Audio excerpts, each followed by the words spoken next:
TapTap Send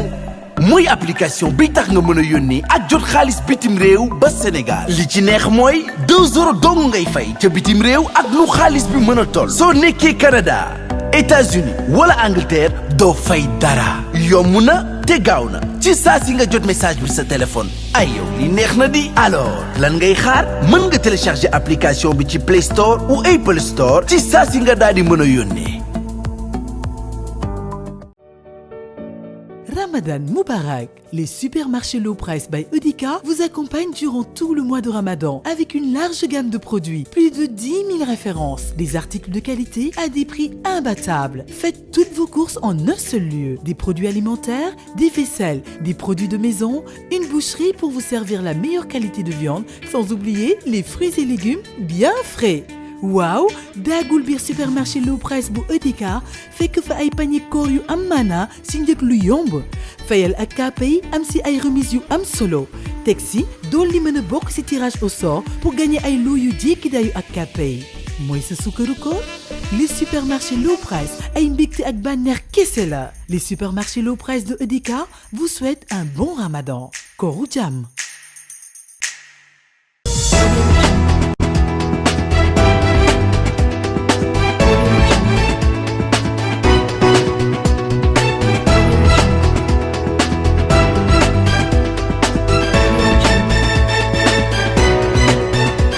Chers amis internautes, bien le bonjour. C'est toujours un plaisir de vous retrouver là où on vous informe juste et vrai. ñu dikk ak yéen ci li jot a ruusandi ci xibaaru tey yi ñu koy dooree nag ak ñii di xam nga ni mooy les détenus de Pastef ñoom nag dañoo entamé lii di ab grève de la faim gannaaw ba ñu jàppee kii di Ousmane Sonko vendredi bi ñu génn ñi nga xam ne nag ils sont en détention prévention à la maison d'arrêt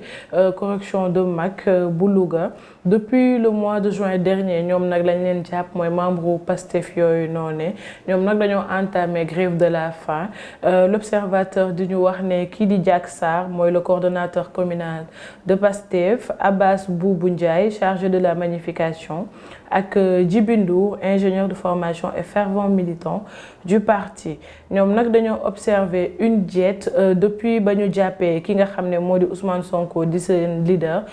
Ousmane Sonko nag moom gannaaw ba mu jëlee boobu décision radicale pour protester contre son arrestation ñoom nag nga xam ne ñoo ay membre Pastef ñi nga xam ne ñoo jël entamé grève de la faim boobu ñoom ñi ngi wax ne que leur état sanitaire est très alarmant. ñu jàll ci Afro Basket le Sénégal retrouve le Mali en quart de finale moom nag gannaaw ba mu qualifié après avoir éliminé le Cameroun de 80 à 77 en quart de finale ce mercredi 2 août le Sénégal connaît son adversaire en demi-finale de l'Afro Basket féminin bi nga xam ne ma ngay amee fële ci Rwanda muy xam le ne nag il s'agit du Mali les Aigles ont largement dominé ñi nga xam ne moo di guinéen yi nga xam ne ñoom lañ taseyoloon pour se hisser dans le dernier carré d'as muy wax ne l'affiche Sénégal-Mali est le remake de la deuxième journée de la phase de groupe B des joutes. Affaire Juan Branco ñu ciy wax ne encore une mauvaise nouvelle pour kii di Benteleb Sob Benteleb Sob nag moom il n'est pas encore sorti de l'auberge ñuy wax ne génnagul rek ci lëj-lëj yi mu nekk ndax le membre du FRAPP vient de faire encore l'objet d'un retour au parquet loolu nag le kii di maître Moussa Sarr confié suñuy naataango waa Seneweb muy wax ne le membre de la cellule de communication de Ousmane Sonko a été arrêté à la cité Keur Gorgui kii di Benteleb Sob moom nag lañ koy toppee mooy di il est suspecté d'être l'un des complices ayant permis à l'avocat kii di Juan Branco dugg ci suñu réew fii ci Sénégal gannaaw nag bañ ko joxee ab mandat bu jige fee ca Interpol. Niger le chef de la junte moom nag dafa rejeter li nga xam ne moo di les sanctions et refuse de céder à toute menace mu di kii di le chef militaire ñoom nag gannaaw chef militaire yi bañ jëlee pouvoir ba fële ca Niamey kii di le général Abdourahmane Tiani moom dafa déclaré mercredi que ne mi ngi rejeté en bloc li nga xam ne moo di les sanctions prises à l'encontre du Niger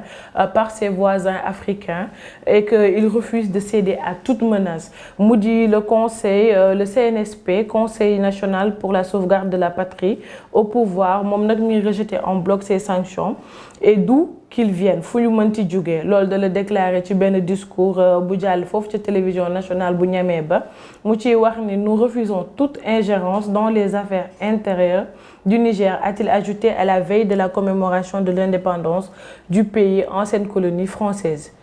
Communiqué des ministres bi am mercredi démb bi ñu jàll 2 août 2023 moom nag il s'est tenu au palais de la République sous la présidence du chef de l'État qui dit son excellence Macky Sall moom nag li mu ko dooree mooy que ni présenté na lii di ay condoléances am aux familles des victimes muy souhaiter un prompt rétablissement à ñi nga xam ne ñoo ci ay blessés waaye tamit mi ngi dénoncer et di condamner fermement actes de terroristes odieux et criminels contre les populations innocentes pour lesquelles les auteurs et les complices mi ngi xam ne nag ils sont recherchés, arrêtés, mis hors d'état de nuire et que dinañ ci teg ay sanctions muy ay daan yu lourd muy wax tamit ne face aux tentatives de subvention et de déstabilisation et au regard des menaces de violence préméditées moom di président nag moom il a tenu à rassurer li nga xam ne moo di population bi di leen wax ne dispositions appropriées yëpp seront prises par l'État pour assurer la sécurité des personnes sur toute l'étendue et le territoire du Sénégal. waaye yemu ca ndax abordé na li nga xam ne moo di sécurité routière accélération de la modernisation des transports routiers publics moom tamit mi ngi wax ne après son message du 26 juillet nag mi ngi présenté waat à nouveau ses condoléances les plus éplorées des victimes tragiques aux accidents de la route survenus fële ca Ngën Saar bu Louga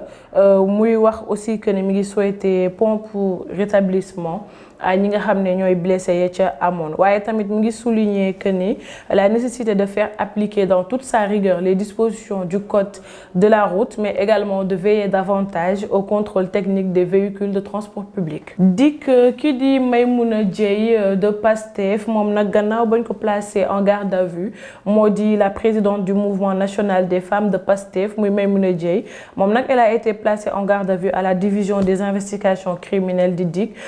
selon nos sources faites ca Dakaractu ñuy wax ne la maire de la commune de Patte d'Oie a été également convoquée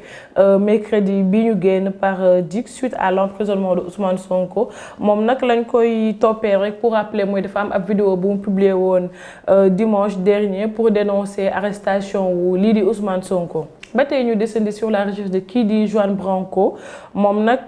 dafa def ab vidéo bu 7 minutes di ci joxe li nga xam ne moo di ay nouvelle am waaye ma ngay dal ci kaw gouvernement ba di wax ne que ne moom il solde ses comptes avec les autorités sénégalaises et françaises moom l'avocat activement recherché par la police et la gendarmerie moom nag dellusi na sur les motifs de li tax mu ñëw fii di Sénégal muy wax que ne rek selon benn source su Seneweb que moom son éventuelle arrestation moom mi ngi assumer qu'il a pris des risques moom Juan Branco ci ñëw bi mu ñëw fi nga xam ne moo di Dakar waaye tamit ñu ngi wax ne un avis de recherche et d'interpellation a été lancé à son encontre kooku di Juan Branco. Les unités de la gendarmerie et de la police ont reçu l'ordre de d'immobiliser du moins le véhicule ayant transporté ki nga xam ne moo di Juan Branco numéro ou plaque d'immatriculation ba nag moom elle a été mise à la disposition des unités d'après les mêmes sources. Grosse prise de l'octrice ñu ñuy xamal ne 220 kg de cocaïne de drogue saisie et 3 Nigériens arrêtés avec 2 kg de cocaïne mu bokk ci dans le cadre de lutte contre les stupéfiants ñii di les unités de la doctrice nag de la police nationale ñoom nag dañoo porter un coup dur dans le milieu interlope muy jeudi 27 au vendredi 28 juillet bi ñu génn ñuy wax nekk les hommes du commissaire divisionnaire de Ndiaré Sène ñoom nag dañoo effectuer benn saisie de drogue de faux médicaments et détruire nañ benn champ boo xam ne chanvre indien la woon selon les informations yi nag ñoo ngi ko amee fële ca Seneweb ñu ñuy wax ne policiers yi nag ñoom ils ont mis sur la main 220 kg de drogue ak 780 kg de faux médicaments et arrêté nañ 3 ressortissants yoo xam ne ay Nigériens lañ en possession de 2 kg de cocaïne waaye nag yemuñu ca ndax 110 kg de chanvre indien ont été saisis par la BRS bu Kaffrine suite à l'exploitation d'un renseignement ñi di nga xam ne mooy les éléments de la brigade ñoom nag régionale des stupéfiants de Kaffrine dañoo intercepté benn charrette bu doon transporter plus de 110 kilogrammes de chanvre indien nag ci olof mooy yamba ñu ngi jàpp ko tudd Aba ci forêt àllub Kër Mbour gi ce jeudi 27 juillet ay booru 3 heures du matin mais les autres ñi nga xam ne nag ñeneen ñoo xam ne jàpp nañ ni ca lañ bokkoon ñoom nag dañoo jot a daw police jotu leen a teg loxo waaye tamit yemu ca ndax fële ca Grand Yoff tamit l'octrice fait tomber 3 ressortissants nigériens avec de la cocaïne d'une valeur de 19 650 000 francs ci suñuy koppar. Julul tamit la BRS de Ziguinchor ñoom tamit démantelé nañ fa benn réseau muy benn vaste champ de chanvre indien fële ca Fatick la BRS de Thiès ñoom nag li ñu saisir mi ngi toll ci 780,82 kilogrammes de faux médicaments. Notons bien nag selon sources yi ñu am ñu ngi ñuy wax ne que ces policiers spécialisés dans la lutte contre les stupéfiants ñoom nag ils ont mis sur la main au total lu ñu jot a jàpp ci ay faux médicaments drogue ak chanvre indien mi ngi toll ci 780,82 kilogrammes de faux médicaments. Niger ki nga xam ne moo di Abdourahmane Tiane moom nag dafa tontu waa CEDEAO di leen wax rek ni ca télévision nationale ba nous refusons toute ingérence dans les affaires intérieures du Niger, a-t-il ajouté à la veille de la commémoration du pays ancienne colonie française moom nag ma ngi ko wax nekk ni démb ci télévision nationale bu ñemee ba gannaaw nag la veille de leur indépendance foofu ca Niger. Après le net mobile li nga xam ne mooy TikTok moom nag suspendre nañ ko fii ci Sénégal gannaaw ab communiqué bu génn jóge fële nga xam ne moo ci ministère de la communication et des télécommunications et de l'économique numérique ñoom nag ña ngay xam leen ne suspension temporaire bu application bi di TikTok c'est pas définitive mais pour rek as dire le ministère de la communication et de l'économie numérique ñoom nag informé nañ ne que ni démb public bi ne qu'il a été constaté que ne bëri na ay vidéo yoo xam ne ay messages haineux ci jàll moom nag ci réseau boobu di TikTok lañ koy jaarale ba tax na nag suspendre nañ TikTok fii ci Sénégal di léegi ab diir waaye c'est pas encore définitive. Presse gouvernement les affaires étrangères ñi nga xam ne ñoo di gouvernement bi nag ñoom dañ doon ameel une nouvelle fois dinañ amal ndaje ak ñi di taskatu xibaar yi ñoom nag ña ngay wax ne c'est dans le cadre de leur rencontre périodique mu di la rencontre nag elle est prévue ce jeudi à partir de 10h30 à la salle de conférence de la primature. ñetti sujet nag ñoo nekk au menu mu di selon iRadio muy di le sommet Russie-Afrique la situation au Niger ak la situation des migrants clandestins sénégalais qui dit la chef de la diplomatie sénégalaise di Aïssata Talla Sall la ministre chargée des Sénégalais de l'extérieur du docteur Annette Seck ak ki nga xam ne moo di le ministre du commerce et porte-parole du gouvernement di Abdou Karim Fofana. ñoom nag wax nañ ne dinañ jàkkaarloog li di taskatu xibaar yi nekk ni tey ci 10h fële ca primature ba. Attaque au cocktail Molotov ki nga xam ne nag moo di Macky Sall moom mi ngi garanti une riposte ferme ndax ma ngay wax ne ñi nga xam ne ñooy autoru cocktail Molotov bi nga xam ne nag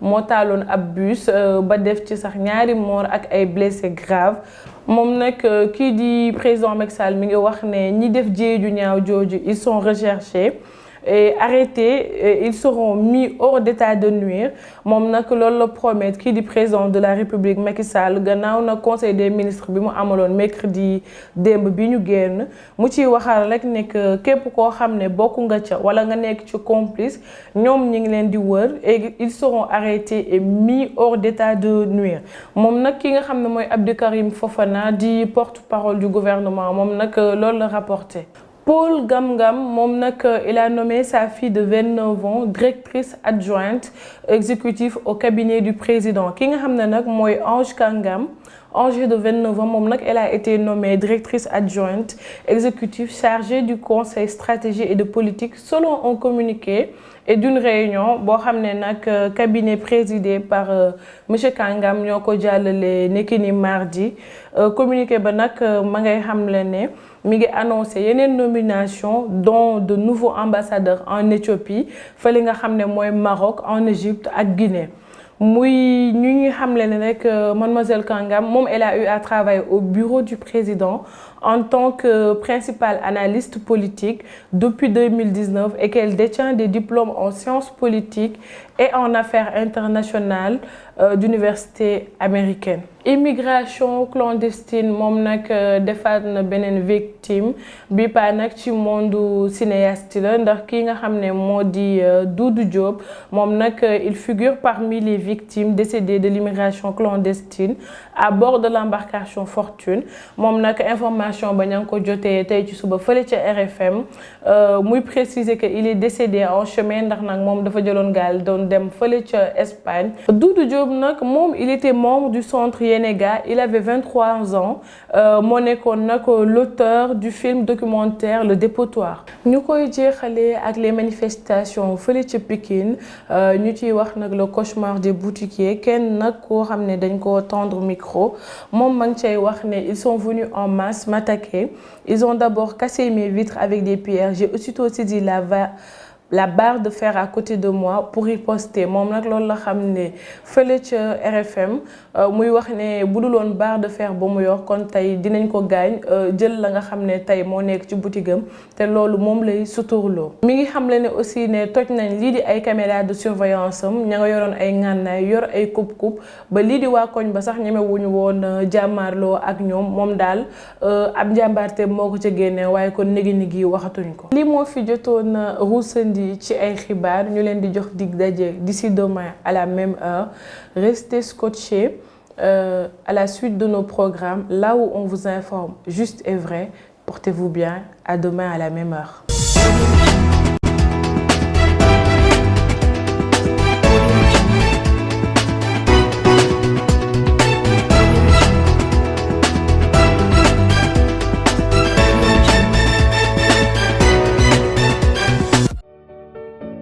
Ramadan Moubarak. Les supermarchés Low Price by Edika vous accompagnent durant tout le mois de Ramadan avec une large gamme de produits, plus de 10 000 références, des articles de qualité à des prix imbattables. Faites toutes vos courses en un seul lieu. Des produits alimentaires, des vaisselles, des produits de maison, une boucherie pour vous servir la meilleure qualité de viande, sans oublier les fruits et légumes bien frais. waaw daagul biir supermarché Low Price bu Edika fekk fa ay panier koor yu am maana si njëg lu yomb